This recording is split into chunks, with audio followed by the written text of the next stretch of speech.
દેખાઈ રહી છે. એક ગ્રો નો સ્ટોક છે, સતત 5 દિવસની તેજી બાદ એક ઘટાડો આપણને આવતો દેખાયો છે. શું કારણો બની રહ્યા છે તેની વિગતો લઈએ. યતિનજી, આ સ્ટોકમાં એક મોટો ઘટાડો આજના દિવસે આપણે જોઈ રહ્યા છે, શું રીઝન છે?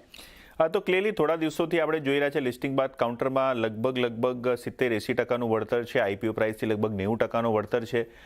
કાઉન્ટરમાં આપણે જોઈએ તો ડેલી બેસિસ ઉપર 50 કરોડ શેરનું વોલ્યુમ થઈ રહ્યું છે અને આજે મોમેન્ટમ તૂટતા તમને જોવા મળ્યું છે, કારણ કે સોમવારથી ઘણા બધા ટ્રેડર્સ અહીંયા કાઉન્ટરને શોર્ટ સેલ કરી રહ્યા છે.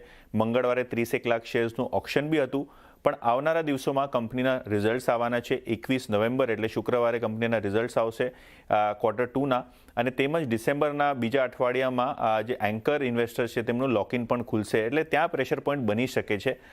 એની માટે કદાચ આજે સ્ટોકમાં પ્રોફિટ ટેકિંગ અને કાઉન્ટરનો આજે માર્કેટ કેપિટલાઇઝેશન જોઈએ તો 1,10,000 કરોડની ઉચ્ચતમ સપાટીએ પહોંચ્યું હતું, અને ક્યાંક ને ક્યાંક વેલ્યુએશન્સ હવે થોડું ડિસ્કમ્ફર્ટ આપી રહ્યા છે, જેના કારણે આજના સત્રમાં હેવી પ્રોફિટ ટેકિંગ. ઇનફેક્ટ અત્યારે લોઅર સર્કિટમાં લગભગ 2 થી 3 કરોડ શેર્સના સેલર આપણને દેખાઈ રહ્યા છે. તો